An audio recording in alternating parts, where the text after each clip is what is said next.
When life derails you, try a grid. Part 3 of 3, highlighting the Get Productive grid. Sometimes my best thinking happens with a cup of tea, a notebook, and a view that reminds me how big the world really is. That's where I am today as I write this. Looking out at the Alps, I'm finally ready to show you the grid I've been talking about. But before I do, let me tell you about the week that brought me here. A day in bed, finally. After I returned from a dear friend's memorial in London, I got sick. I had a fever for 24 hours straight, and I could barely think. That my dog Fritzley was still at his hotel meant that I could stay in bed all day without feeling guilty. I didn't take anything except for ginger lemon tea with local alpine honey during the day. I just let my body do its thing. Finally, at bedtime, I took 2 Tylenol. The next morning, I woke up fever free and ready to face the day.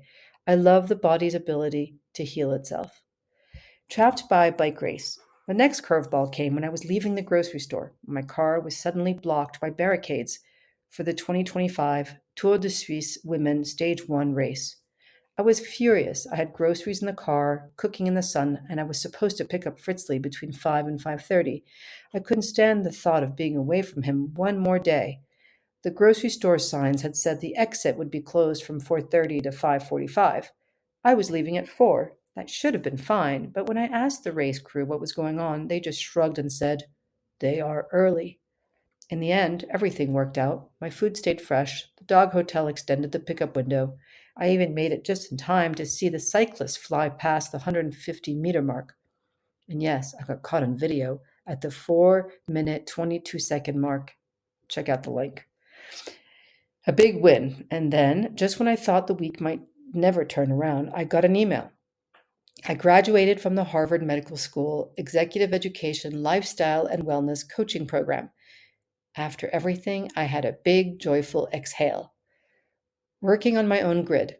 The Harvard course reminded me of something I've been working on quietly in the background, my own grid, the productivity framework developed by Dr. Magdalena Backmeyer.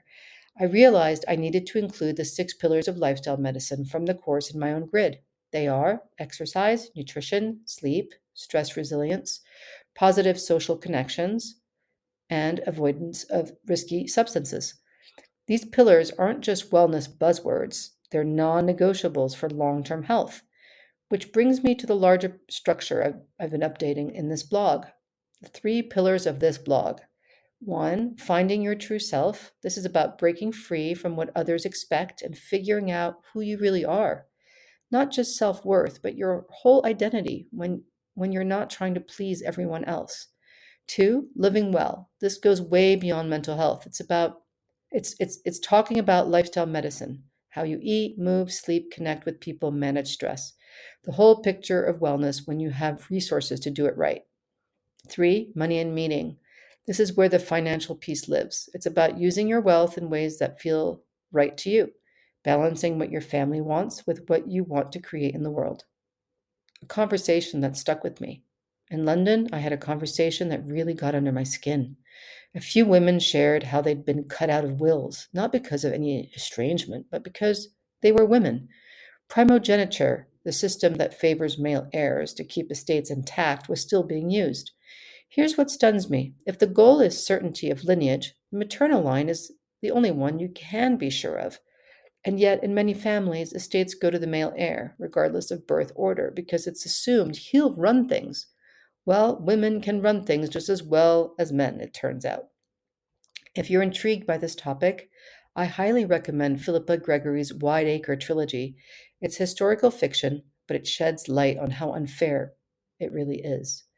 While I'm telling you this, these stories might seem random, but they're not. They're about being flexible when life doesn't go as planned, about finding the good and bad situations, about listening to what your body needs and taking the time to focus on what matters in life. These ideas connect to what I'm about to show you today, Magdalena Backmeyer's grid. How to use the grid. So here's how it goes. Take out a piece of paper and draw a cross. Label the quadrants like this: upper left, life; upper right, self care; lower left, work; lower right, career.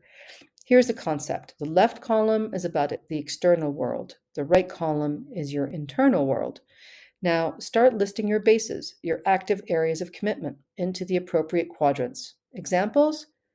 In life, you could have family, spouse, kids, friends, personal finances, home, car, travel, logistics. Self care could have rest, exercise, stretching, therapy, step work, karate. Well, I do karate, not everybody does. Work, job tasks, client sessions, volunteer roles, content creation. Career, professional development, certifications, website updates, conferences. Then, on a second sheet of paper, draw the same grid again, this time for your yearly grid.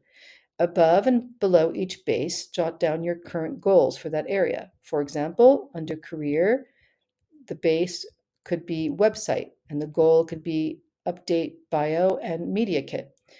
And then under self care, the base could be martial arts, and the goal could be prep for next belt test. This is how I set up my own yearly grid. I will then use this to set up my monthly and then weekly grid, breaking down the goals into smaller bits. And here's an image of my grid. Want to dive deeper? I encourage you to buy Magdalena Bachmeyer's book directly from her site at Make Time Count. It's less expensive than Amazon, and you might even get a handwritten note from her. She's that kind of person. She also offers grid workshops, coaching, and digital resources if you're curious about taking this deeper. There's a Kindle version too. If you've been feeling stretched thin or overwhelmed by too many to-dos, I hope this gives you something tangible to work on. Sometimes the simple act of drawing a cross on a blank page can be the beginning of everything.